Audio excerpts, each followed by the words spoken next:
Welcome to the Padres Hot Tub, everybody. Craig Elsten, Chris Reed, Raphie Cantor, back with you. It is February 19th, 2024. Spring training is underway. We have full squad workouts. By Thursday, we've got spring training games. And in a month and a day, we have Major League Baseball opening day, Seoul, South Korea, the whole 9 yards. We're ready to talk about it. We got plenty to talk about today on Padres Hot Tub. How are you this evening, gentlemen? Thrilled to be here, Craig. I'm just waiting for narcoleptic AJ Preller to wake up from being asleep at the wheel. Oh my God. But otherwise, things are great. Outstanding. This was probably more of a banter, but I'll just do it on the main show. It's February 19th. Want to say a shout out to my dearly departed mother, Bonnie. This is her birthday. This was a day that I would often forget throughout my life. And so drilled in like February 19th. It's like, did I send a card? Did I remember to call? And this is the second birthday that she hasn't been with us. So just shout out to her family, which is my family. And missing Shout out my to mom. Your family, Craig. Yeah, missing my it's mom not easy. on her birthday. Yeah, absolutely. Some housekeeping. We'll get things started. Talking some Padres baseball with you. As you probably know, if you've watched the show more than once, we are on YouTube, youtube.com, Padres Hot Tub page. We're over 1,000 subscribers. We appreciate it. So if you've only listened to the show as a free audio endeavor, hey, no shame in your game. Like, we appreciate you. We appreciate you listening to the show. But if you'd like to, you can watch the show on YouTube. YouTube is actually the number 1 platform for podcasts. You can just start the video and tuck it in your pocket and listen to it just the same as you do, an audio podcast. So we appreciate those who have subscribed. And if you have not, please do subscribe. And if you are watching this video, please click the like button. Please add a couple of comments underneath to help the algorithm spit us out to somebody else. Thank you, YouTube. We are a community as well. You can support this show on Patreon. Patreon.com/Padres Hot Tub is the way to do that. Patreon.com/Padres Hot Tub. There are all sorts of benefits to joining our Patreon community. It's as low as $5 a month. Some people check in at a slightly higher rate where they get a free t-shirt and they get a lot of other bonuses and benefits on top. We're about to get to baseball season. I think it does bear mentioning.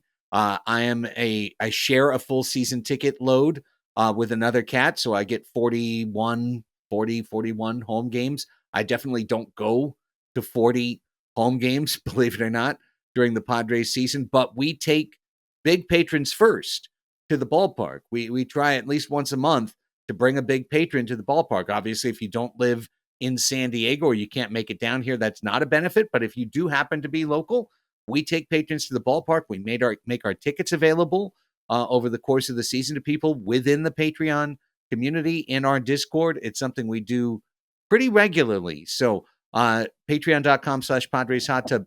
This is a time where you start to get a lot of ancillary benefits, guys. Yeah, absolutely. I just want to point out for people, if you join as a big patron, you do get a free t-shirt. That's something that you can coordinate with me directly. If you haven't gotten one, please feel free to email us at padreshottub@gmail.com. I'll hook you guys up with that right away.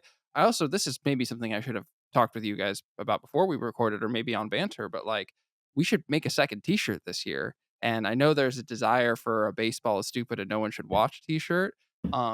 If there are any like aspiring graphic design people who are intrigued or interested and have an idea and they want to discuss with us and are willing to, donate an idea or donate anything to us, or, we can try and figure something out, reach out to us, slide into our DMs. We're always looking for stuff. We're the three of us are good with our voices and the teehees and the ha-has. I don't think any of us would call ourselves like graphic design extraordinaires. So we're definitely always looking for any help we can get on that front. But look out for that as we get closer to the season, and look out for some other potential meetups in places not San Diego. Just speaking, 2/3 of the show currently right now is living in Los Angeles, and we have a game weekend. I believe it's the 13th through the 15th of April, so very early on. So, and we have a sizable contingent of our audience that lives north of the I don't know what it would be, the 57 freeway. What's an Orange County The freeway that we're talking militarized about? zone The of Camp militarized zone, Pendleton. exactly, the DMZ. So we'll be there out in force and try and get some people together. So we're gonna plan all of that on Discord. So if you want to join, patreon.com/Padres Hot Tub. Also on Discord, we have started doing baseball card breaks. I had hoped that I would come on this show and say there was some space still available in Padres Hot Tub Break 3. However, the spots filled up in the hours leading up to the show. So that break is also filled. But if you do join us on our Patreon, you can get on the Discord and get involved with our next baseball card breaks. Our big and huge patrons get added freebies to those as well. And I want to thank a couple of the guys in the baseball card channel who did upgrade this week, and I can't wait to break with you guys in a couple of days. I also want to mention, because we haven't mentioned this in a bit, guys, rating and reviewing us on Apple Podcasts is quite helpful. And we haven't done a push for it in quite some time. So if you're new to the show, haven't gone on there and filled up the stars as you see fit, or left a review in that little section, we really appreciate it if you do so. It's all about algorithm, and it does help us out quite a bit. Let's see, where are we at? 4.3. We can push that up. Can we push it to a 4.4? Can we get to a 4.5? 4.5. Yeah, help us out. 4.3 is a us out solid there. 40 time. It's not ideal as far as podcast review numbers. I also just when I'm looking, go ahead, guys. I don't want to sorry to interrupt, but that was an Al Gore reference, in 2024. I just he wasn't wrong, Raphie. He wasn't wrong. He wasn't wrong. Yeah, if we're trying to get 5-star reviews, is that the way to do it? All right, the Mr. Beasterism? I don't know. Yeah, exactly.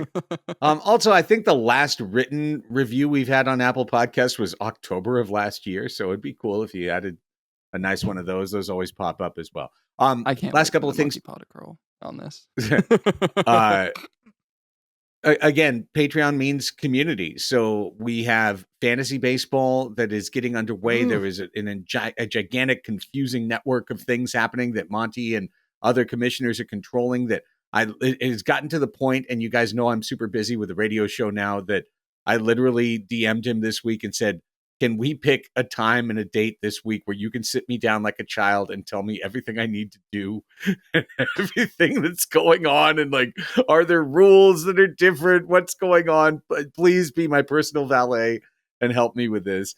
I don't know that Monty will do that for all of you, but fantasy is happening. Our Survivor League is re-upping for season 46. That is getting started next week. I went golfing this week with one of our patrons. Shout out Padre Obsessed Wes. The way he got in on the golfing foursome was from our golf channel on our Discord. So check it out. It's a really fun place to be. If you have wound up being on Facebook groups for Padres or subreddits or, God forbid, Twitter, and every time you put something up, you just have to delete and block 4 sex bots, I think it might be a good place to come over to the Padres Hot Tub Discord. It's a self-selected community. It's a really good place. Even when we argue with each other, it's a really good place that has, really, it's one of the first places I check when I want to see what's new in the world of Padres. Yeah, same here. This is also the second week in a row that you've tried to mention sex bots and why you should not be on Twitter. So I just want to flag that as well. I keep trying to get sex bots. I don't know what you're posting, Craig. I just get people trying to get me to buy crypto. Yeah, I write I think Xander Bogaerts to second base is going to be very successful for this professional athlete. And it's my blank in bio, click here. As their response. Chili pepper. So I did not know I said that last week, Raphie, but it is on the mind, I guess. So let's move on. Annie and Elsten, by the way, Monday through Friday, 10 a.m. to 2 p.m. Your new midday hang in San Diego, 97.3 FM, available on the Odyssey app, available as a podcast as well on Apple Podcasts. We could probably use rates and reviews on that too. So help us out. I talked to the guys on our banter show, which is for patrons exclusively. Also, by the way, we do podcasts exclusively for patrons.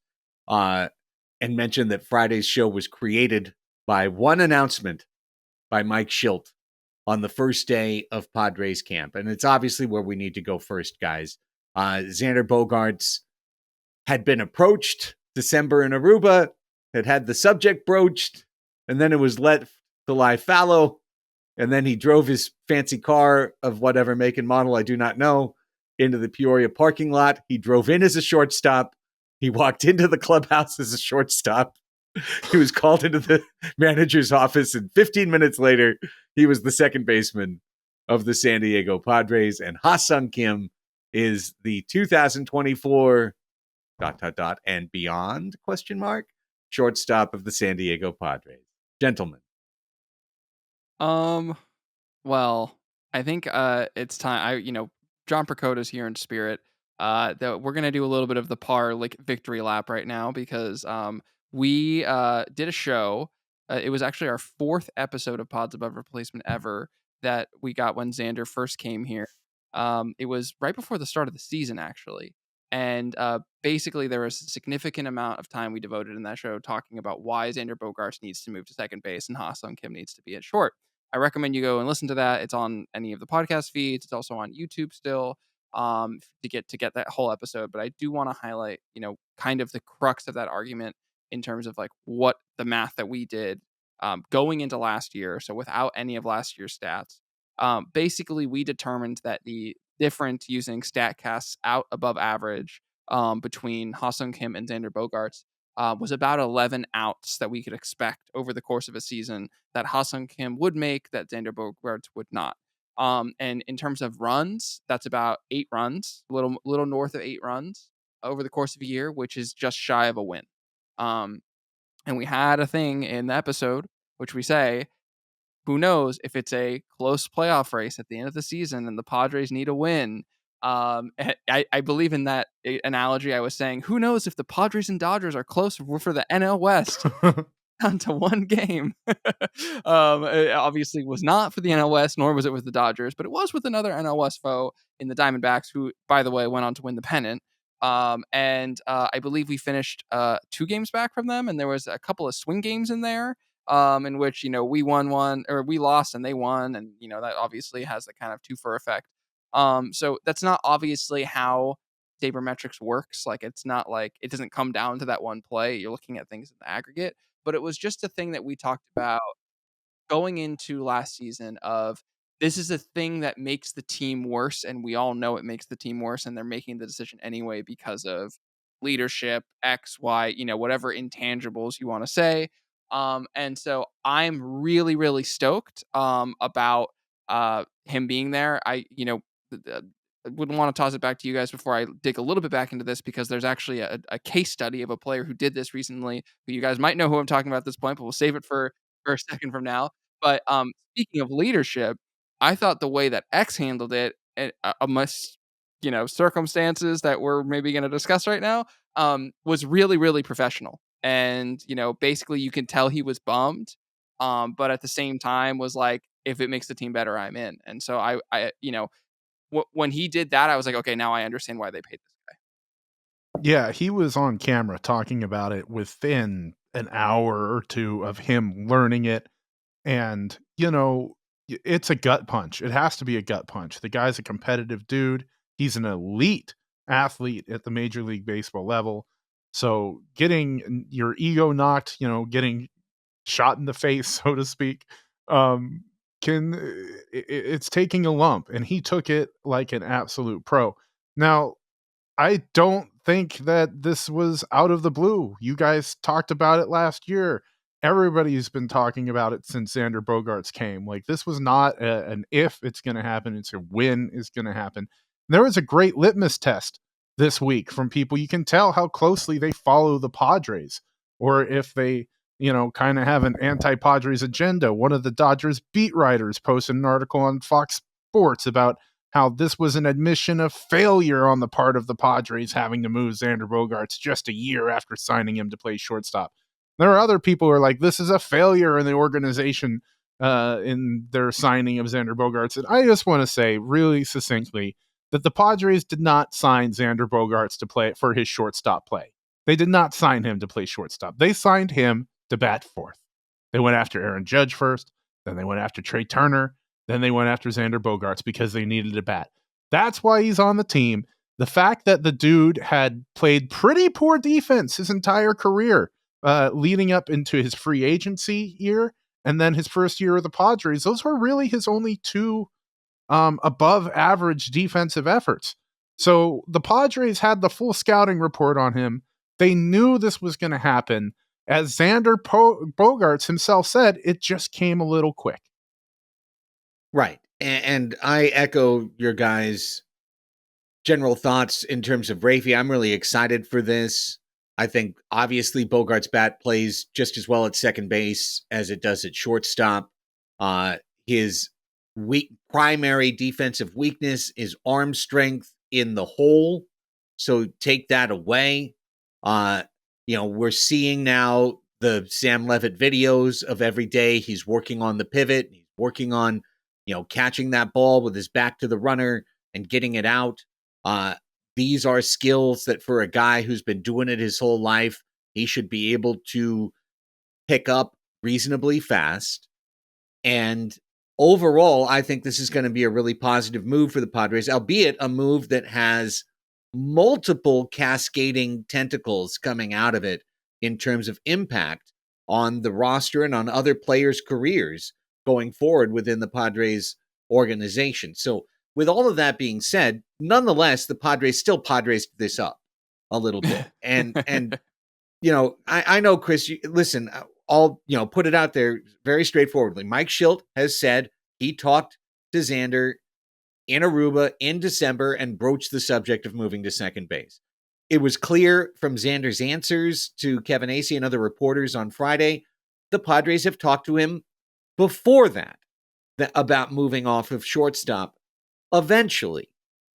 What didn't happen is that they didn't tell him this is actually going to happen.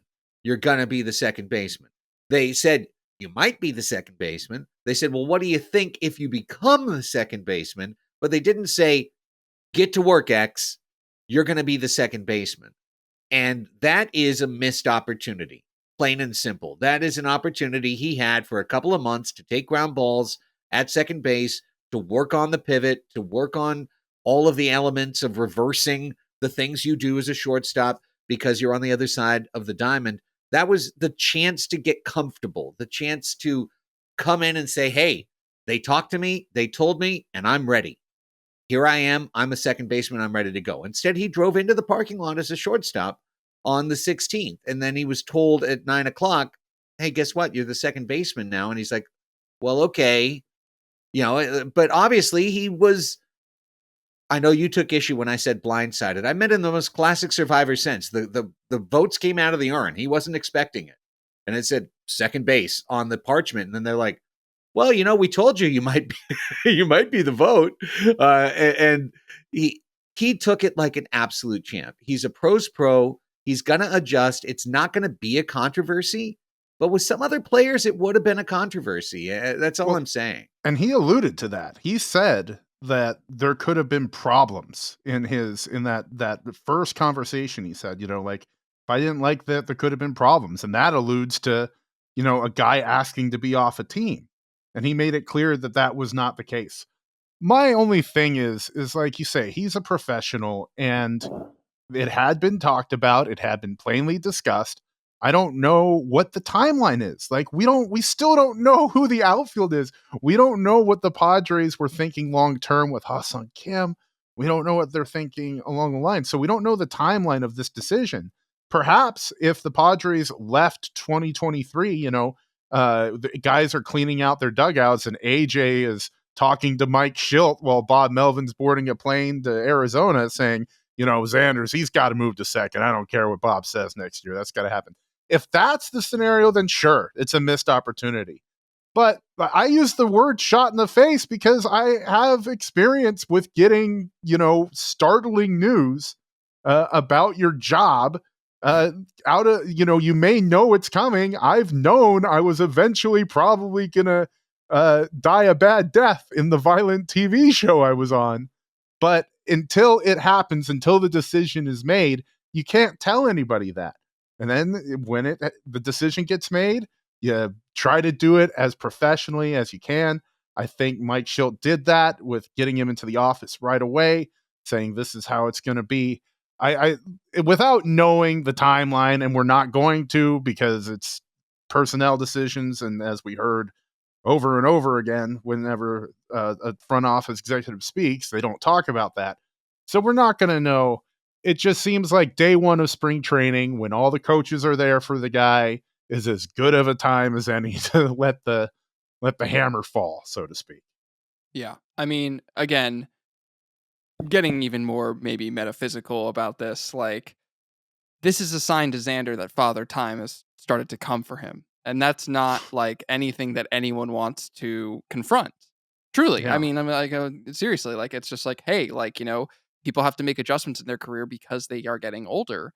And I think that for Xander, I alluded to a case study a few minutes ago. Like, the thing he has to look forward to, and all eyes should be on, is Marcus Semien with the Texas Rangers. Marcus Semien was a shortstop who was getting by pretty much entirely on athleticism, who has an even weaker arm than Xander did. Xander was about a 30th percentile arm. Semien was like a 15th percentile arm and was getting by, like I said, purely on his athleticism.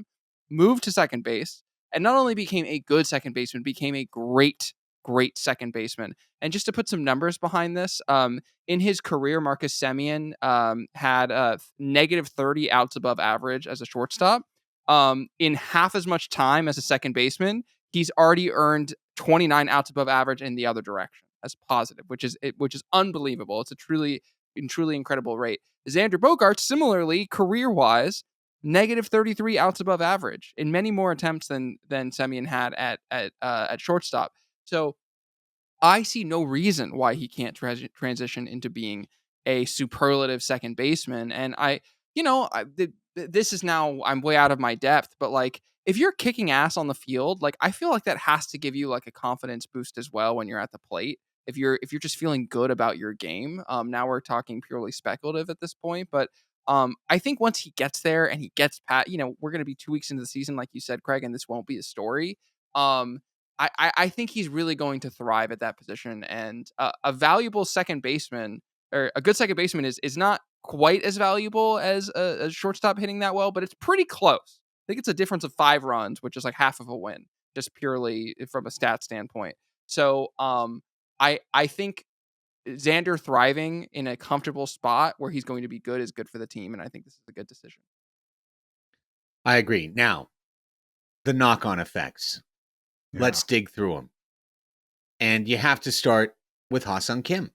Mm-hmm. Ha-Seong Kim is in his last year of his contract to come over from Korea. There's a mutual option that'll be 100% declined unless he like falls off a bus or something this year, which we're hoping doesn't happen. Don't you say that? Well, stay classic off the top reverse of the risk bus, for AJ Ha-Seong. Preller. What's he doing on a bus anyway? Get off the bus, Ha-Seong. Yeah, don't get on the top of the bus. Like, don't do that. But Ha-Seong Kim, my favorite player on the Padres, a player that has great value right now in baseball. And the value will never be higher than it is unless he goes out and has a great year. The value will be never higher than it is right now in spring training before he puts up another data point in his career. Because right now he tracks up in 3 years of Major League Baseball. It's the trend that every front office will embrace. Based on some of the advanced metrics and sliders and whatnot, and looking at luck, some projection systems project Jake Cronenworth to have a better year than Ha-Seong Kim this year. And that would be a little bit of regression to the mean for Ha-Seong Kim. It would change his market value. But before we get to the idea of a long-term relationship with Ha-Seong Kim in San Diego, the Padres are maximizing Ha-Seong Kim's value going into the market by putting him at his premier position in this, what should be his best year, his age, 29, age 28, 29 year. Yeah, and they're maximizing his value to the team. Yeah. Sure. But also his value to himself. Sure. Like it's nice how that works out. When you play him at the position he's best at, everybody gets more out of it. What's the alternative? We kneecap him so that we have to pay him less money, and then we also get a shittier player. I'm not saying anything cynical like, oh, it's better for the Padres if he plays at second base, because he was going to go into the market as a shortstop either way. Yeah. Mm-hmm. Just saying he has a chance if he goes out and puts up a 7-WAR season at shortstop because he wins the Gold Glove and he's absolutely incredibly dynamic and he takes another step forward as a hitter. You know, I mean, we're talking about one of the great players in the league. I think you've done a great job illustrating Ha-Seong Kim's best case, and that's Dansby Swanson. You know, yeah. I think that's like his best market case, and I think he's already basically achieved it. In short of him adding another 10 home runs out of nowhere, I think you're absolutely right. It's never going to be quite like it's going to be this high. I won't say it'll never be higher, but it's never going to be much higher. He's in the prime. What is he? 28 years old. He's 28. Yeah, 28 years old. The best defensive shortstop in the game when he's going. Like I don't think there's anybody that's better than him. It does, like, do you think this completely kills the chances of him being traded at least before the deadline? I do. Thank goodness. I do. I'm glad that is done. Absolutely. I don't think there's any chance. And I'm going to say here, I'm not going to be inconsistent. I'm going to say here the same thing I said on the radio. I think this team is signing Ha-Seong Kim. I really do. I think this team is going to give Ha-Seong Kim a contract extension in the dream world that I would love to manifest into reality. He is going to sign this contract extension on March 18th in Korea, in the gymnasium of his high school, in his hometown. Oh, just an unprecedented moment is soaring in Major League history. I don't think you that's look like legally you want to say binding. something, Raphie. Like if it's in Korea, like I think he's still got to sign it in the U.S. He's still signing it. I think that is fantasy. Wait, are there fantasy? Nothing's binding in Korea? Is this a thing I didn't know about? Yeah, it's just the purge. It's just you can just do whatever. Forget about it, Ha-Seong. It's Chinatown. It's Koreatown. That was really fun fan fiction. I'm really stoked that you. I was in the gymnasium to live in that gymnasium. world. Yeah, I was there. Exactly. I mean, think about the. the scenes. The scenes are incredible. I'm gonna give you 2 names, guys. All right, and you're not gonna like me when I give you these names. All right. One name is Travis Hafner. The other name is Troy O'Leary. Great first baseman. baseman. Troy O'Leary. Troy O'Leary. Yes, it is. Troy I'm your old friend Joe. I'm now assuming the role of Joe Sheehan. Yes, you are. Yes, you are. Because we talked about this with Jake Cronenworth, how we failed the Troy O'Leary paradox, which is essentially to quote Joe Sheehan. The Troy O'Leary paradox states that a team that identifies an undervalued player and is proven right will subsequently attach too much weight to the player and not enough to their process. This causes them to retain the player right at the point that they should be moving on from him. Okay? I don't want to move on from Ha-Seong Kim. But, okay, like, the calculus still hasn't changed. We're still paying 2 infielders $250 million over the next decade. In the case of Manny Machado, it's $350 million. And if we had waited with Manny Machado until after this year to pay him, we might only be paying him $250 million instead of that extra $100 million. And so I think that if anything, does this make the prospect of a Kim extension like a little bit more likely? Sure. Yeah, like is it more likely than it was than when Xander moved to second base before he moved to second base? Yes, I agree with that prospect. However, like with the same bars still need to be clear. They have to trade Jake Cronenworth. Like Required. they would have to. And I don't know that that's any more likely now than it was a week ago. Like it's just like they've been trying to trade him all offseason apparently, haven't been able to do it. And so if Ha-Seong Kim goes on to have a 7 more season this year, that's amazing. We're paying him $7 million and he gets to puts up 7 WAR, probably propels us to the playoffs. Yeah. And then like, what do? You go with your emotions and get the best of you and then commit to him. I mean, it's not clear that we're able to sign anyone right now. So I think that the idea that we are going to then extend Ha-Seong Kim, like, again, I hate to always be the heel in this discussion about Kim, but it's like, it's that warm and fuzzy thing that we like to hang on to as like maybe this will happen. This will be good. But like, we cashed those checks already.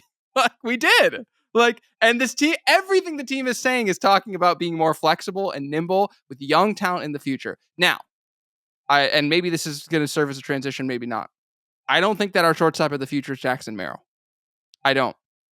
Because it's clear based on all the evaluators right now that he has below average hands and that like, he's not necessarily going to stick at shortstop is what prospect evaluators are thinking. He's cheap, and that might be the reason that he plays shortstop for them, but he's getting a lot of looks in center field, guys. And people are saying real good stuff about Jackson Merrill in center field. I don't want to transition quite yet because I want to state that I'm probably a little more aligned with you, Raphie, than Craig. Like I don't think we're going to see the gymnasium scene as much as I want to see it, as much as it makes my heart sore. But that warm feeling you were just talking about, Raphie, Ha-Seong Kim feels it about San Diego too. He has said multiple times in interviews that he values how well he is loved in San Diego. And that is not something you hear an impending free agent say a lot. You didn't hear Dansby Swanson say, you know what? I love how Atlanta treats me. I value that. It means a lot to me.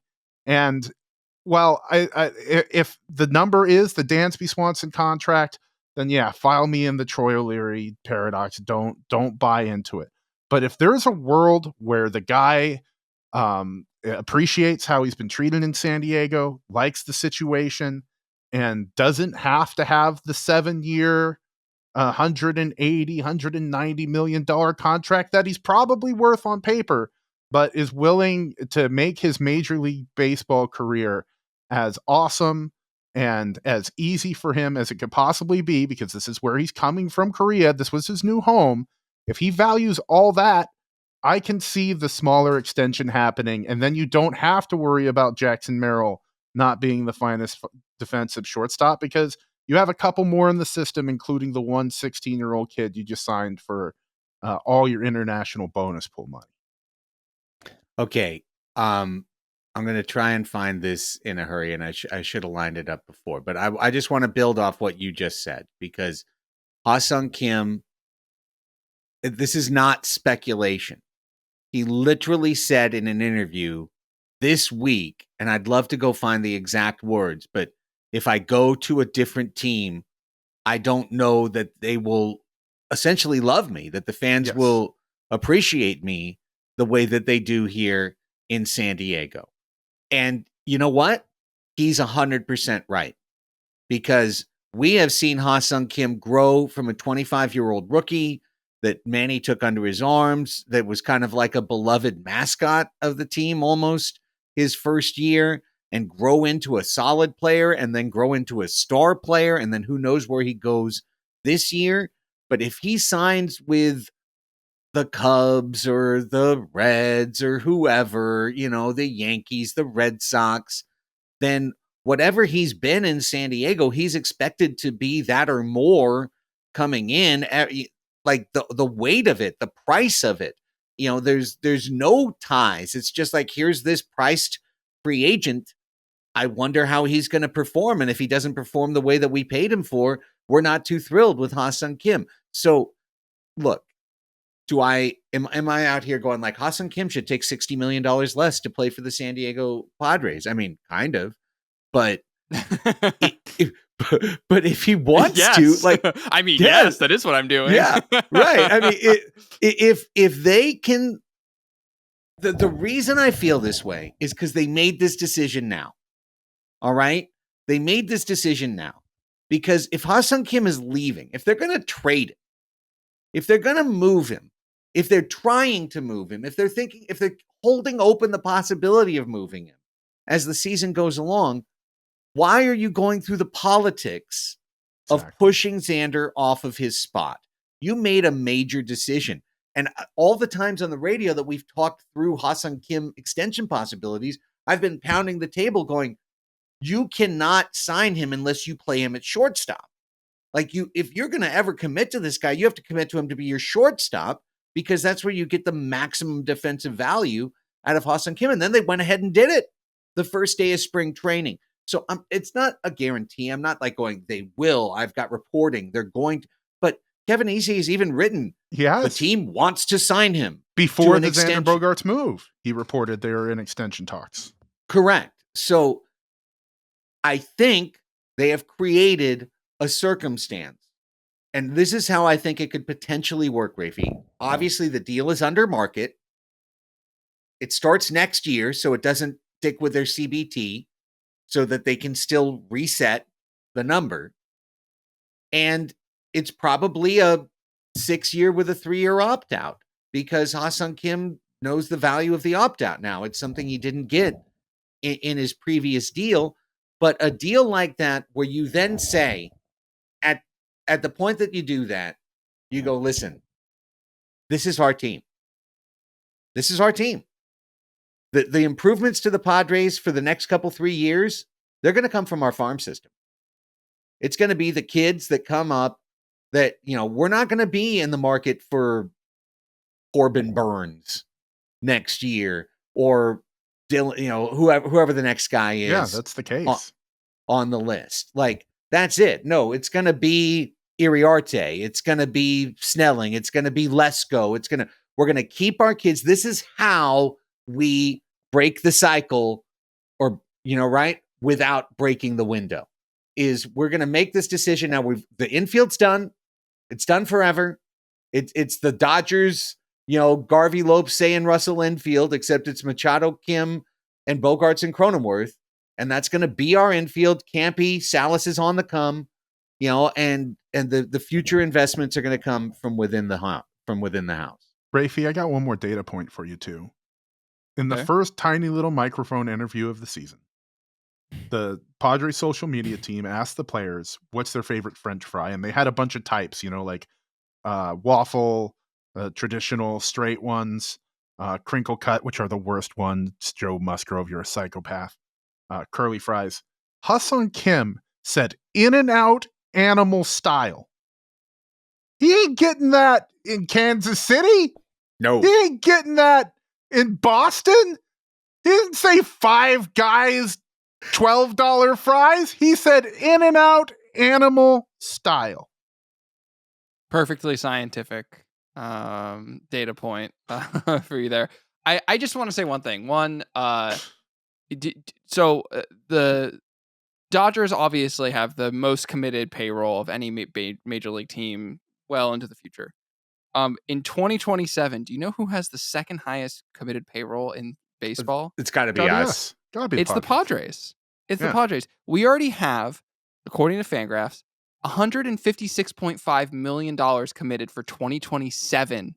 Okay? Like, that's not with like any of, like, it's a lot of our pitchers are out of the window right now, and I know that's what you're saying is like we're gonna try and replace them from the farm. That's great, but it's like I hear you about breaking the cycle and breaking the wheel. What is it? Window? Without breaking the window. Without breaking the window. Thank you very much. Don't break the window. But if you lock up Kim, you're taking away one more spot from where we can get a cheap contributor. So, like, but it's I actually think position where cheap contributors aren't found very easily. Right. Exactly. 100%. But that's what we're saying. It's like because there won't be a cheap contributor. Like, by signing him, he is now no longer a cheap contributor. So like they're not found easily because Kim won't be one. You know what I mean? Well, because they're just hard to come by. Like, how many teams want a franchise shortstop and don't get to have one because they can't afford one on the free agent market for 25 to 30 million, and they don't have, Ellie De La Cruz or well, Bobby Witt Jr. or any of these other sensational young shortstops. They don't grow on trees.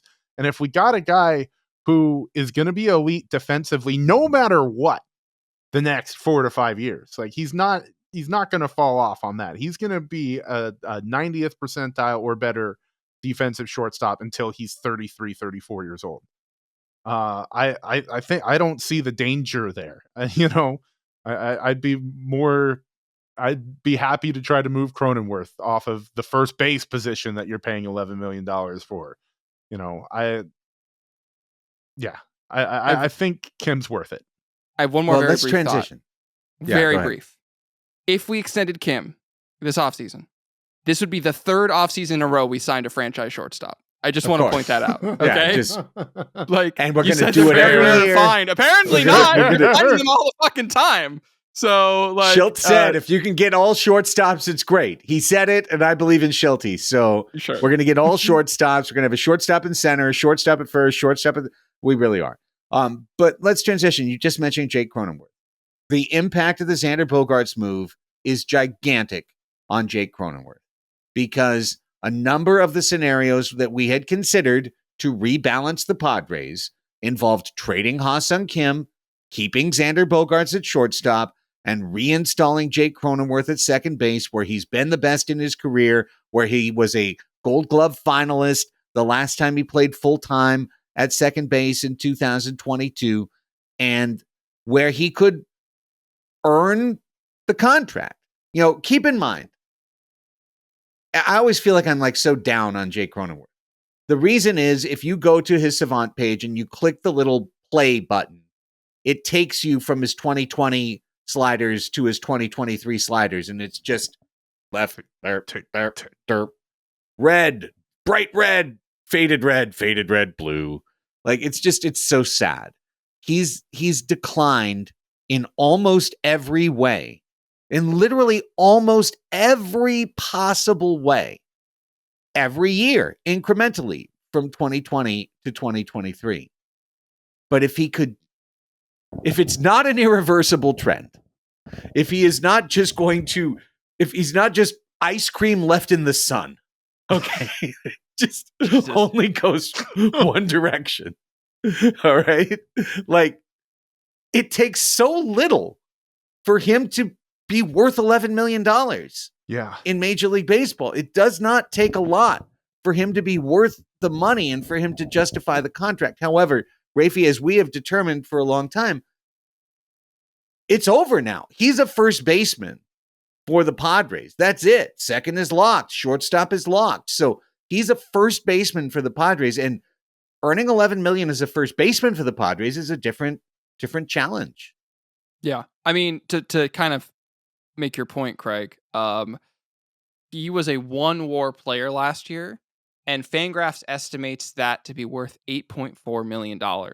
So we all know that Jake Cronenworth did not have a great year last year, and he still almost played to like what his value will be.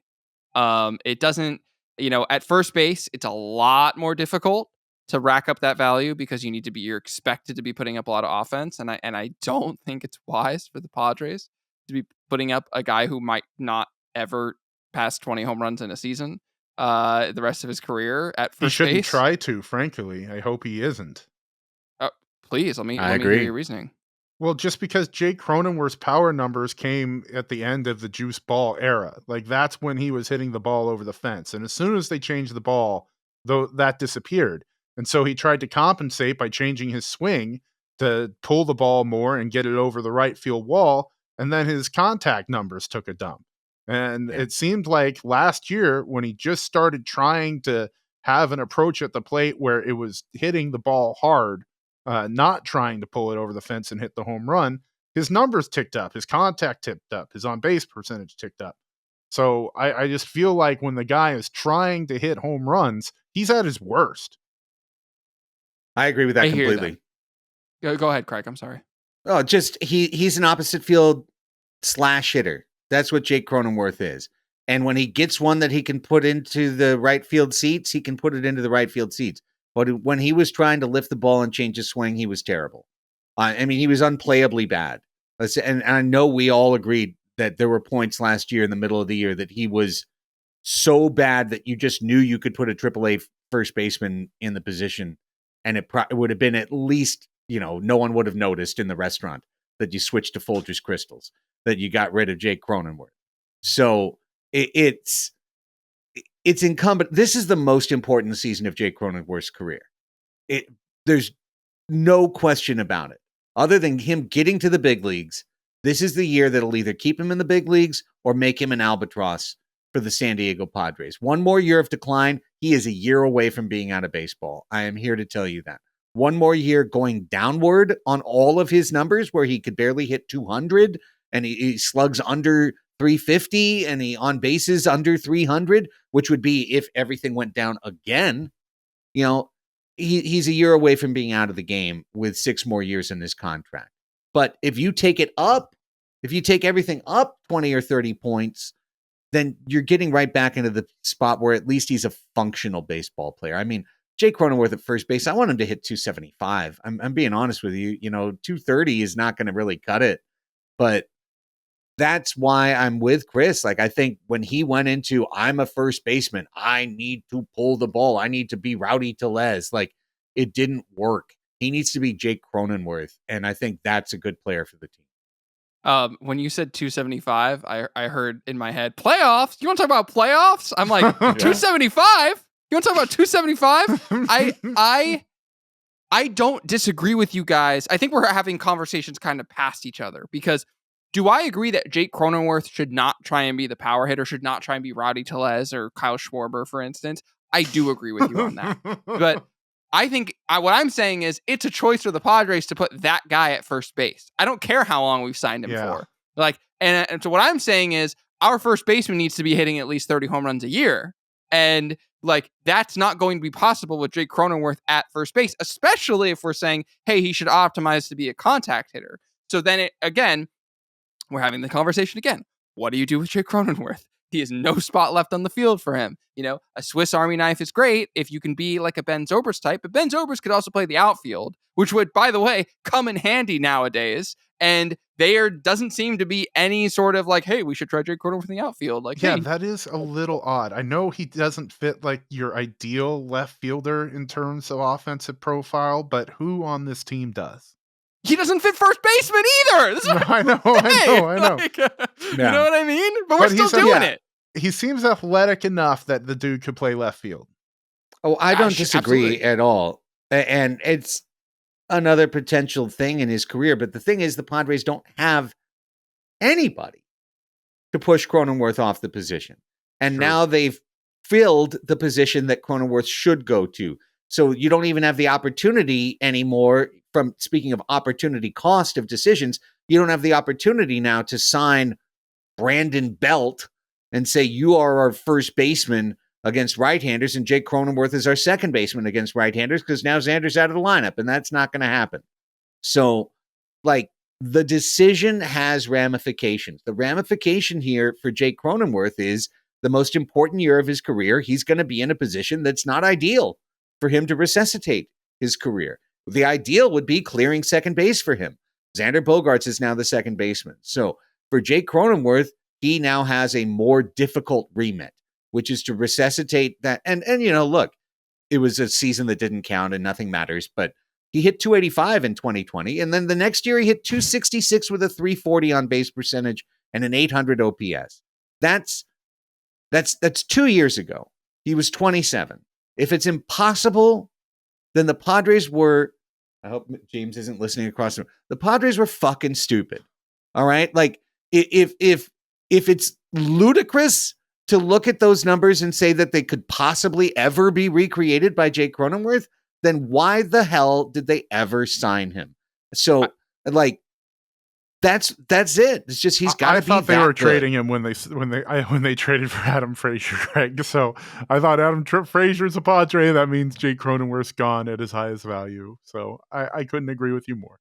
I just want to bonk you for referencing 2020. 2020 didn't exist. It did not happen. It is a figment that is planted by Travis Kelce and Taylor Swift in our microchips that are in our brain right now. Okay. Didn't happen. Nothing from that year matters. Nothing ever happened then. That's right. Fair. So that's the impact on Jake Cronenworth.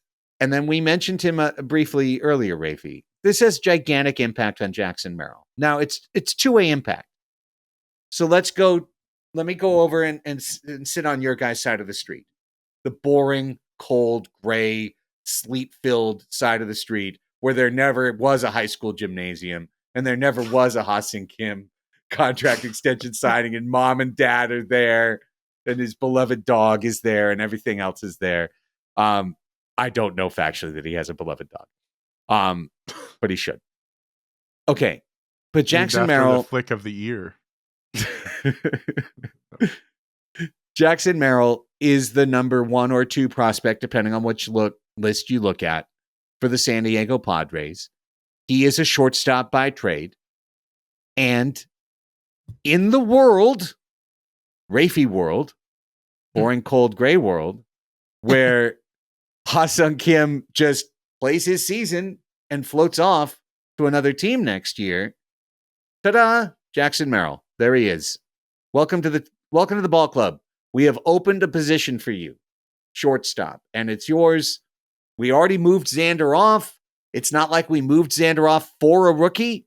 We moved him a year in advance. Clever, cynical play. Now, a year later, a rookie steps into that spot. No big deal. Xander's a second baseman already. No controversy. No battle for the position. It's Merrill's to earn. So on that level, it completely works. On the other side of the street, the fun, happy side with puppies and ice cream, where I am, where Kim signs his extension, let me tell you, Jackson Merrill doesn't like the ice cream on my side of the street. He wants to kick the puppy because shortstop is now locked up forever, and so is second base. And it means now that Jackson Merrill is an outfielder. That's his career. That's what he's going to be. He's going to come to the big leagues as an outfielder. He's going to be played and judged as an outfielder. And in all likelihood, he'll never be a shortstop in the big leagues because this change will have been made. I really think this is the sliding doors moment where Jackson Merrill is either a full-time center fielder or Ha-Seong Kim is gone. And this is a long-term play to give him the shortstop job. Yeah. First of all, you might not like my side of the street, but you want me on that wall and you need me on that wall. Okay. So I'm just going to start by saying that. Yes. Second of all, true. I'm now going to read directly from Longenhagen's top 100 prospects that came out, where Jackson Merrill actually took a slide down. I think he was at its height like an 11th or 18th or something like that, and he was ranked 30th overall this year. And what he said was, another body blow to Merrill's forecast is a looming slide down the defensive spectrum. Ha-Seong Kim and Xander Bogaerts are better shortstop defenders than Merrill, who has below average hands. Okay? So Longenhagen thinks Xander's a better shortstop. So I don't necessarily know that Merrill was ever going to be our shortstop, even if they hadn't made that switch when they did it. So that's number one. Number two, Jackson Merrill was always described kind of his player comp was Michael Brantley. It was Michael Brantley, but he's an infielder, which we were like, great. Michael Brantley was an outfielder. So how would you like Michael Brantley? I would like Michael Brantley for like a young, like cheap, like guy that we can have in our outfield for 5-6 years. And I mean, again, going back to that same piece that I just referenced, let's not lose sight of Merrill's carrying tool, though. He can still really hit. He has one of the prettiest swings in the minors and a lovely all-fields approach to contact. I want that dude in left field. Like, I don't know that it's the right thing to say he should be in left field in 2024 or center field for that matter. I think that the Padres hopefully can sign someone else to fill that stopgap in the meantime while he marinates in AA and AAA this year. But I love the idea of Jackson Merrill and being on a team where he can contribute and provide depth in the lineup. And something that John Percoda has always talked about was like, this team became so reliant on walks, it forgot the value of actually having hits. Because while walks advance everyone one base, if there's a runner on second, like a hit is really more valuable than a walk. So, having some more contact on this team is a good thing, not a bad thing. And I think Merrill can provide that in the outfield. I'm not sure, it matters where the dude plays, if the bat plays, if he had to become the second baseman or whatever. Like, and I'm with you, Raphie. I would hate to have his development get stunted by being thrown into a brand new world at the highest stage possible. From all accounts, he has a fantastic makeup. He's a competitor and he's ready to compete at the highest level. He's talked about the show being where he wants to be. But at the same time, the lights are the brightest there, and that's where you can get broken. And the game is mental more than any other sport, I think, that we watch. It's about dealing with yourself more than dealing with the game itself or your opponent.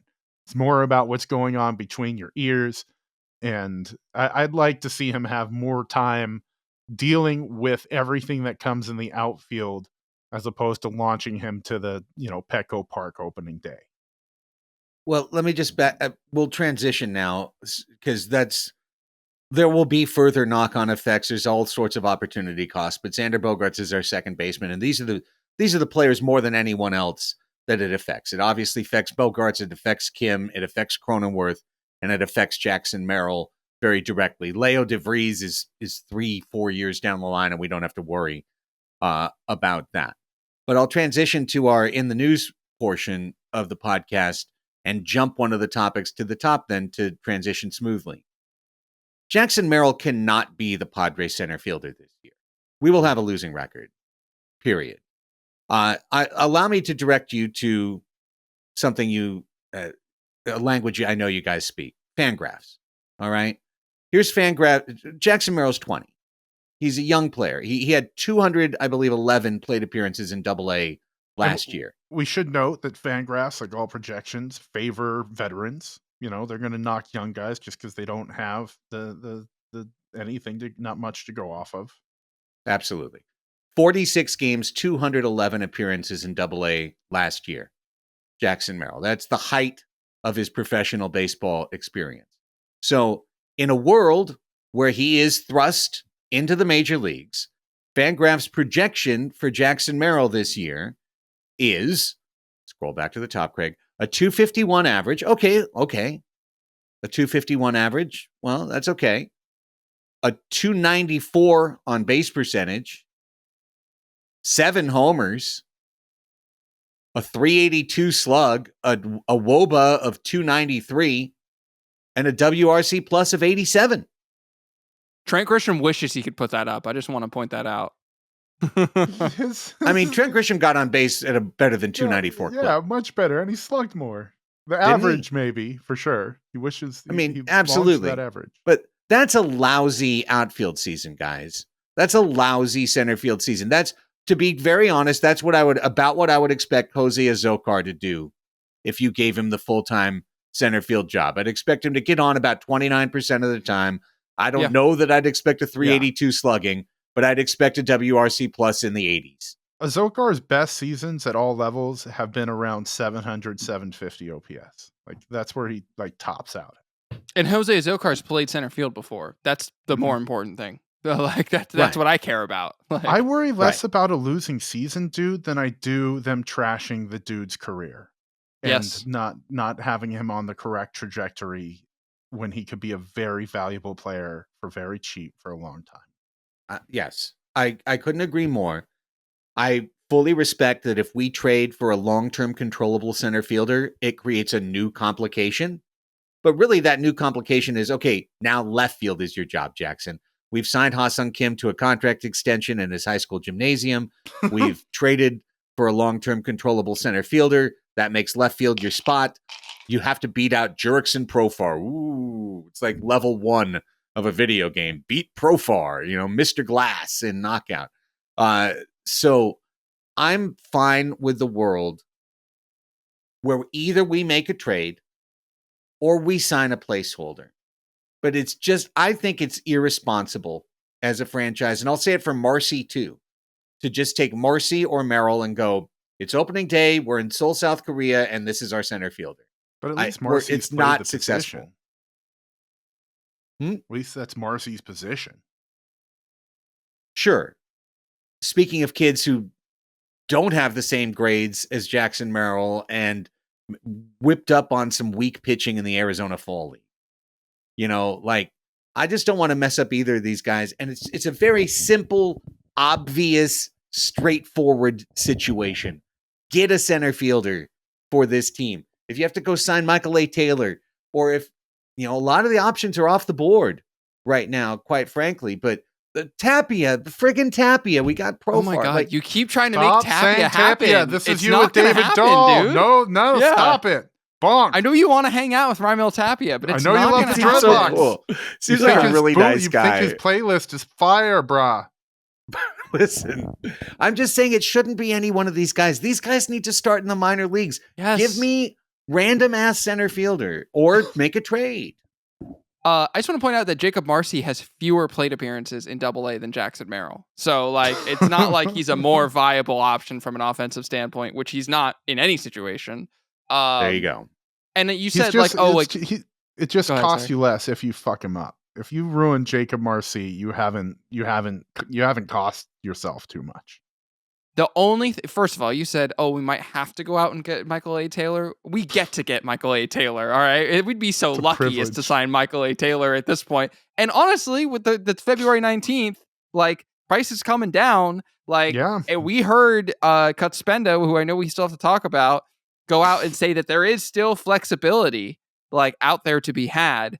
This seems like the most glaring and obvious allocation of resources. Like, you can at least squint and make an argument that they have pitching and say, okay, like, we have Brito and Vasquez and, like, all this stuff and blah, blah, blah. And, like, I don't know that I buy it, but you could squint and see it. You can't even squint and see an outfield at this point. Like, it's just not there. There's just a giant hole there. So this is like, if they have any flexibility at all, you have to go get Michael A. Taylor or some other center fielder. You just have to.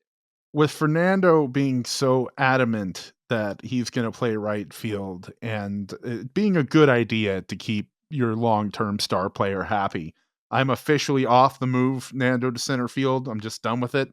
Doesn't look like it's in the cards this year, and it may change later down the road, but I'm fine with having an all friggin' galaxy right fielder gunning down guys trying to stretch, go first to third on a single. But I don't think they have to have an all-world defensive center fielder with Nando there.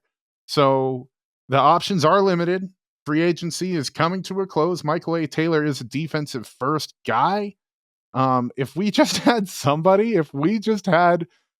Adam Duvall, who plays like a serviceable center field, and is a decent bat, that would be enough, and it's not going to cost you a lot. I'm definitely team trade. Would love it to be, somebody better than a Duvall. But I really think that these things are going to happen in the next week and a half, 2 weeks. I think AJ has been waiting out the market, and it's turned out to be a bizarre market. Kutsenda did talk about that during his presser a little bit, how free agency has shaken out very strangely. And 4 of the top 10 are still on the board. And the Padres may not be chasing those guys, but there's a lot of other people below them on the food pyramid, waiting to see what's going to shake out there. And the Padres are waiting for that to happen. And, I know everybody thinks AJ's asleep, that he's on Quaaludes or whatever other downer you want to assign to him. But we know our boy's going to get on uppers. We know he's going to do something. We know this isn't the final outfield. Patience. Okay, good. I just want to make that clear, because a week before opening day, when Jackson Merrill is announced as the starting center fielder, we're all going to feel a gravitational pull to say it's okay. And I'm saying it's not okay. I'm not. Before it happens, I'm saying it's not okay. I don't think it's going to happen. I think they're smarter than that, Craig. I really do. I hope you're right. Let's talk about Eric Kutsenda. I don't know. I'm curious about your guys' thoughts. I watched all the clips. Grupner just repeated the same stuff he said on Ben and Woods 2 weeks ago. In some cases, almost word for word. Yeah. I thought Kutsenda was pretty whatever in terms of what he said. A lot of blah blah blah, and it's just a matter of wait and see for me. I mean, you want to talk about flexibility, spend the money. I expect this team to spend to the point where they're within a few $1 million of their cap by the time we play ball. Kudos to San Diego reporters. They asked them straight up. They asked Kutsenda once, and then they asked Grupner, you guys have trimmed $100 million from the payroll. I think AC was first, might have been the first question of the whole gaggle to Eric Kutsenda. And all they had to say was, well, we're here to assemble talent, and that we're going to do that as we see fit. And they have seen an absolute exodus of talent. If that's the phrasing you want to use, my pal, Blake Snell's gone, Juan Soto's gone, and Josh Hader's gone. That's a lot of talent going out. So if your only goal was to assemble talent, and not have a budget or not try to be under the CBT, words that he was very careful not to say. The words he said was assemble talent. And that means they failed at it because they haven't, they've gotten affordable guys. They've been efficient with their spending, but they have not assembled a massive jaw-dropping litany of talent. Well, you got to finish the equation for the accountant there. He said, assemble talent and create balance, and payroll is an output of that. Yeah, output. That's right. And yeah. I don't actually, I think payroll is an input of that. You input the payroll, and then the output is is what the talent creates. Yeah. So whatever. The point is, they speak weird lawyer words when they are asked direct questions. Again, for the second time in 2 interviews, Grupner was asked that same thing, and he could only say, "Thank you, fans, for giving us all this money." The Padres have the 7th highest season ticket price in baseball, right? So they're pretty high up there. And if that's what you're correlating the payroll to, you have to have it be the same. If the season tickets are why you're able to afford the talent, they have to correspond, right? You can't have the 7th highest tickets and then have the 15th highest payroll. Well, but you can if you have the 30th highest television deal. Yeah, that's true. Then they did address that too. They did in weird lawyer words again. Well, everything, this, that, and some things are great and other things are less. And like, just be direct. It's very hard for guys like this. The league is trying to do the distribution deal and not the Padres themselves. Yeah, I thought that was interesting. I thought it was their responsibility. He's like, nope, they're taking care of it for us. Which is, whatever. It's just, that type of communication does not resonate with a fan. What Peter Seidler had to say resonated with fans, directly from the heart, and also to excite you, from the pituitary gland, like just to get you excited. What these guys do is, numb you with carefully crafted words, and they've been trained not to connect to people. They've been trained to say the corporate words that are legally acceptable, that decrease risk of exposure and risk of blowback. And so it's really dull, and it's kind of drab and whatever. But when we say that, allow me to transition and say, well, can I point out one more thing that my biggest, my takeaway? Sure. You notice the difference in how they spoke about AJ Preller than Peter Seidler spoke about AJ Preller? Yeah. You want to talk about contrast? AJ's a pro, and he knows he has obligations and has to perform. Otherwise, it's not going to happen. I think that kind of put to bed the whole AJ Preller is safe because it's a new year and he's going to get a lot of slack from the front office. Yeah, I just don't think either one of those guys feels qualified to tell him he's not doing a good job. Maybe. I think they can both talk. I think he can talk circles around both of them when they corner him in the big palatial office and go, "Hey man, why did we only win 82 games? What happened to this? What happened to my payroll? What happened to that?" And he goes, "Yeah, no, yeah." He Grima worm tongues them for all of us who have read the books. Yes, he does. He worm tongues them, and I just don't. I think those guys aren't equipped to call AJ on his bullshit. Like, I just don't think they are. So I feel like AJ's in a safer position than he's been in a while. But I agree. He said that. He didn't, because they're so loyally, you have to hear what he didn't say in addition to what he did say. And what he didn't say is AJ will be here forever. So that's cool. He also didn't say he would be there forever. And I don't think he will. I don't even think he'll be there more than a year. And I think that's a really good thing for the organization. They need a human face. I'm not saying Eric Kutsenda is not a human being. I don't know. No, you're just for sure, heavily but implying it. Just I'm sure he is. Implicit, I'm not sure he is explicit. a human being. I'm sure he is a human being with flesh and blood and feelings and everything else. But he probably won't be in that position, and someone named Seidler will, and I think that'll be a good thing. For as much as that press conference on Saturday just turned me into I don't know, an abacus or something, just turned me into a thing that counts numbers and applies data. Every morning at 9 a.m. now, we have daily delights, our daily Schilt, because Mike Schilt is folksy. He's fun. He has funny little jibes every day. Like every day he's got some, like he does some little thing to tickle Kevin Acee, like every day. He is a communicator. He clearly is imparting a vision to this team. He is imparting a culture to this team. I couldn't be more excited about Mike Schilt as the leader of the group. Just having seen, now a week of daily interactions, he is a genuine dude. I really think that genuine nature of his is something that's going to help create the cohesiveness and togetherness that this club lacked. Agreed. I mean, it seems like the dude like lives and breathes baseball. I don't know. I mean, like, I think inevitably it's hard to look at Schilt and not then beg the question about Melvin. Like, what is Schilt that Melvin was not? And it definitely, just from the outside looking in, seems like Schilt is, I mean, definitely more on brand with the AJ Preller style of baseball and management. So just having everyone moving in one direction seems good. He seems like he's really reaching out to the players and making a connection with them where they're at, which, Literally, yeah. geographically, he went to where they were at. Yeah.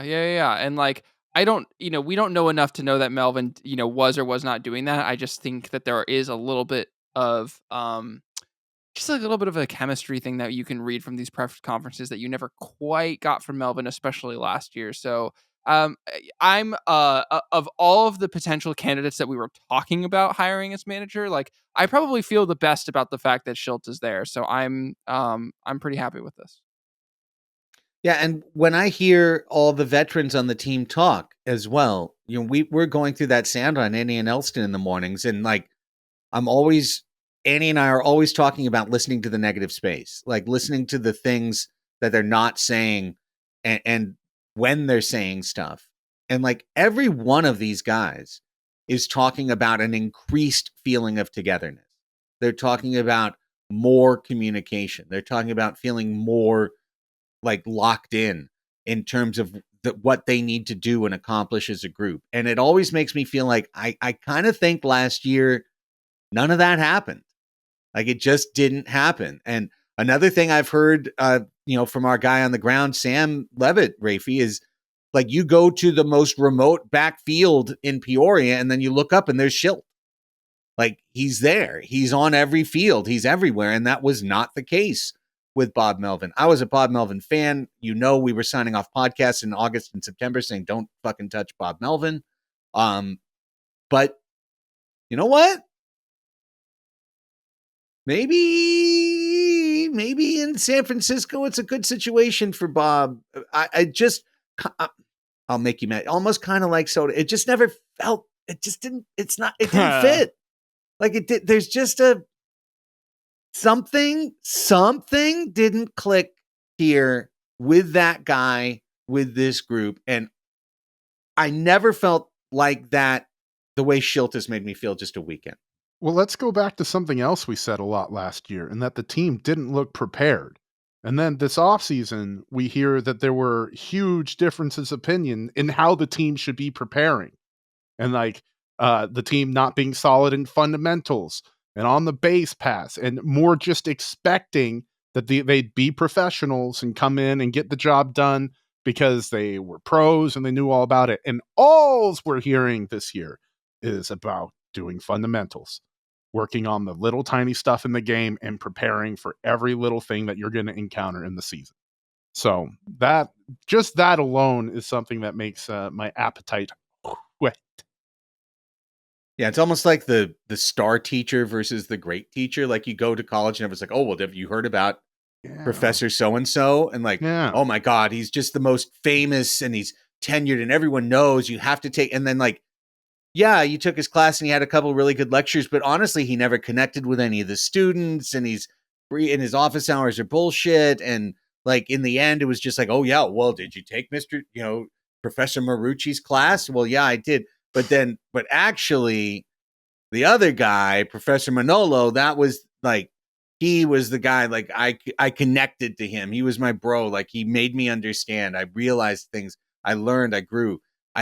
That's going to be my extended analogy using Instagram and TikTok golf personalities as I standard. loved when Marucci and Manolo was on the USA Network. I used to watch it every Wednesday night. I need your badge and gun, Marucci. Put it on the desk right now. Was that a Rizzoli and Isles reference? I think it was. Subconsciously, yes, I believe it was. It was absolutely a Rizzoli and Isles reference. Incredible stuff. I love Mike Schilt.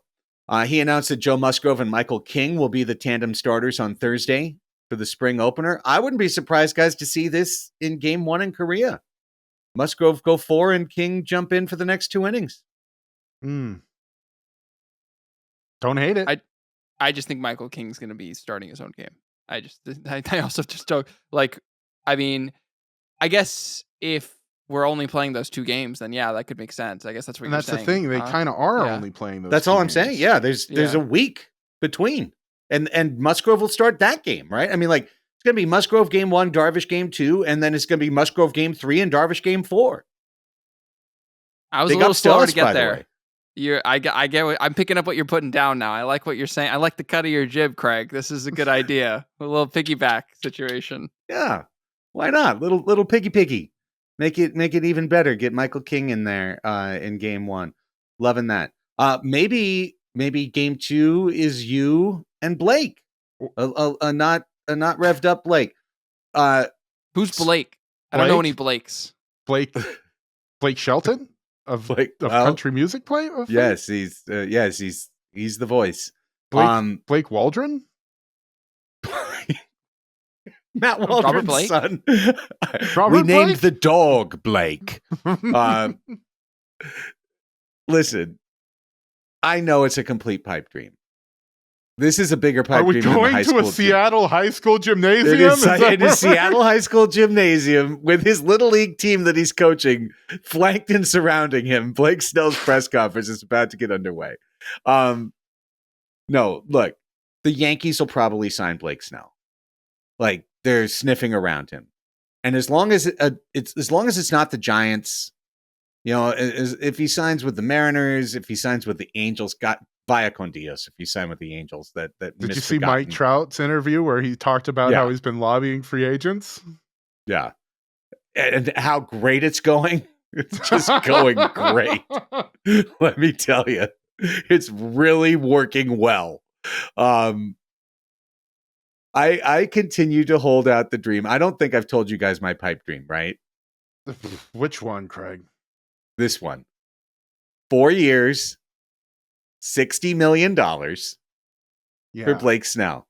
Year 1 opt-outs after year 1 and year 1, $35 million. Yeah. Player opt-out. Put the rest of the 25 in the next 3 years, however you want to do it. Yeah. So then it's a 1-year contract. When it gets voided. Yeah. Yep. It's a 1-year contract for Blake Snell. We pay the payroll money, not the CBT money.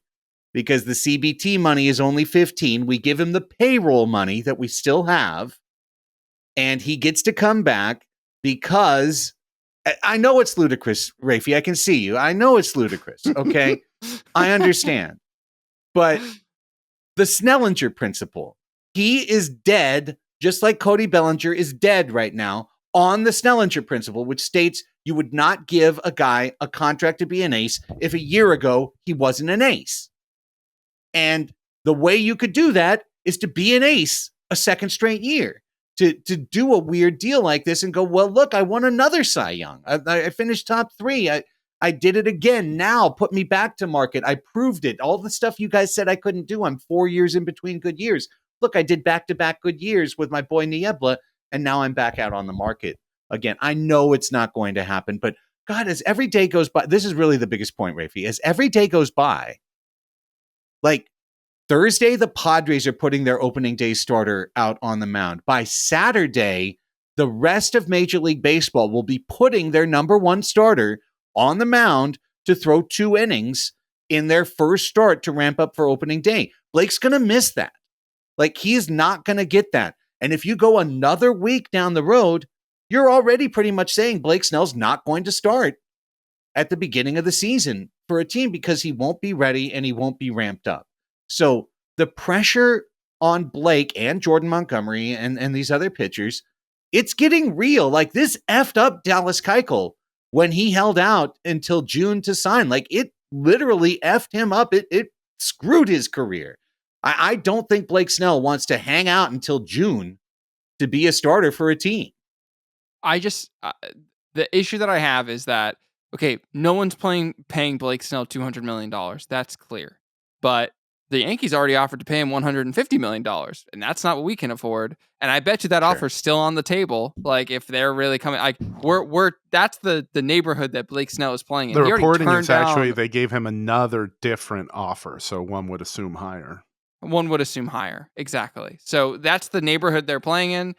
That's not the neighborhood we're playing in. Blake has one shot to get paid. The minute the ink hits the paper on his contract, he's guaranteed that money the rest of his life. He's not going to wait. You know, he could have a terrible Fortnite accident and not be able to pitch like the rest of his career this year. And then it's like, oh, well, I got the Padres' little Drew Pomeranz fuck contract. And like, now I'm like, he just holds up his left hand and it's like, I can't stop it. I can't stop it. Yeah. Put the Fortnite induced yips. Put the ball in. Yeah. It just falls out. So, yeah, I'm sorry to be Debbie Downer in this episode, but like, no, you need to be, Raphie, because I keep hearing it on the internet. I keep seeing it into little chasms of our Discord. Blake Snell is gone. He's going to go get his bag. It was wonderful watching him this last year as a Padre, and sometimes not great other years. It's a good thing for whatever team starts him that he's a known fast starter. Yeah, he really gets out of the gates quick. Yeah. Dude, when he's 0-3 for the Yankees with a 6 ERA. Oh my God. That's why I think I do like I can see him in the Angel uniform. Like, I don't love it. I hate it for him actually. Like, but I can kind of see it.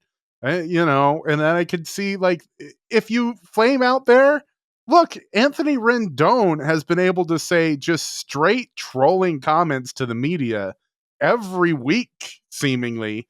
And he's not going to get all that much hate at the Angel Stadium. If he was saying that to New York reporters while as a Yankee, he would be getting death threats. So, dude, I'd boo Rendon. If I was at an Angels game, I'd boo Rendon. And I wouldn't blame you. But I like you said, as long as it isn't the Giants, because I can see him doing some wizardry there, I'm fine with wherever he goes. And I just want him to succeed because he's an entertaining guy and one of the good characters in the game. Blake, $35 million for 2024. Come home, Niebla Magic. Earn it. Earn that contract. Get it on back. Okay. Couple last little things. The market does continue to move. Jorge Soler signs with the Giants. That's a player we've certainly talked about. I don't think it's anyone we ever realistically thought was going to be a Padre because he is a DH. I mean, he's a DH. He's if you put him in left field in San Francisco, it's just going to be Comedy Central. You man. thought Soto was bad at left field. Wait Yeah. till you watch Jorge Soler. I mean, it's the shades of Franmil Reyes, you know? I don't know. I think this is a terrible pairing. I think this is like almost a worst possible pairing. Jorge Soler in whatever they're calling it, AT&T Monster something park. Yeah. That park, Oracle, whatever it is, it's damn hard to hit the ball out. It's cold at night. It doesn't go out easy to left. And Soler is a pull power hitter. Look, he succeeded in Miami. That's also not an easy place to hit, but it's colder in San Francisco. Like, I could see him being with curses. The Giants have a couple of curses going. They haven't had the same left fielder 2 years in a row for like 17 years, and they haven't had somebody hit 30 home runs since Barry Bonds. So he's got to deal with that too. Actual curses. I do not think he will hit. That's my point. I do not think he will hit 30 home runs for the Giants. And the Soler that plays all year and hits 20-something homers is just whatever. Raphie's got nothing. There's no F curse. No, I agree with you guys. I agree. I'm not gonna take the opposite and be like, it's great, it's amazing. No, the Giants desperately want someone to take their money, and they finally found someone who would do it. And I'm more concerned. I have a very also my hand is resting on my face, a very lackadaisical look right now. I'm more concerned with why Randall Grichuk was able to land on the Diamondbacks for $2 million, and like the Padres weren't in sniffing distance of that. Or why? I mean, like, this isn't, David Peralta got a minor league invite to the Cubs. Like, what we couldn't give him a minor league invite. You know what I mean? Like, it's like I don't know. Like, these are just questions I have. There's not answers for them. The Grichuk one bothers me more because, like, when I was talking about center fielders, you don't have to be great. You don't have to be amazing with Fernando next to you. And Grichuk isn't amazing, but he's been there before, and $2 million, exactly the type of money that we're talking about. Okay, if you suck balls and flame out, in June, oh well, $2 million is off our books. Bummer. Yeah. I mean, I'd rather have Duvall, who is a beefier version of the same player. Yeah. But yeah, every one of I couldn't agree more, Raphie, in terms of like every one of these little things that we've talked about for a month in this void of Padres news, where I think we've kicked around every friggin' fifth outfielder and fourth outfielder and platoon left-handed batting guy and been like, well, what about him? And I mean, David Peralta, you told me we'd sign him, I'd be like, okay, he might hit 270 for us this year. Like, I remember the good years he had with Arizona. I remember having his strat card in 2014, so he's probably over the hill. Like, he's probably completely over the hill and toast, and that's why he got a minor league deal in Chicago. Same with Dom Smith. We got tied to Dom Smith like twice in the last 2 years. It never happened. If you brought him in, I would have been like, well, he could play first base and he might be better than Cronenworth, but more than likely he's going to be shit. And it won't matter. And these guys might not even make the Cubs for that matter. Soler will make the Giants, obviously. I don't know if he's going to make them incredibly better at what he did, but look, bottom line, we need 2 more outfielders by hook or by crook. And if it's Merrill and Marcy, we're in trouble. We're in trouble this year. If our 5 outfielder group is Toddy, Azokar, Profar, Marcy, and Merrill, we're in trouble this year. And it shouldn't be hard. I'm not going to say it's so easy. It shouldn't be hard to get 2 guys to push above our 2 rookies in that depth chart. It's going to happen. Like, in your heart of hearts, you know it. You know it's going to happen. And the messaging has been consistent. They're waiting for the music to slow down so guys need their chairs. It's been a weird song. It's gone on far too long, but the music's still playing in free agency for better or for worse. And the Padres are trying to exploit that, maybe in the worst season, the off season, to try to exploit that.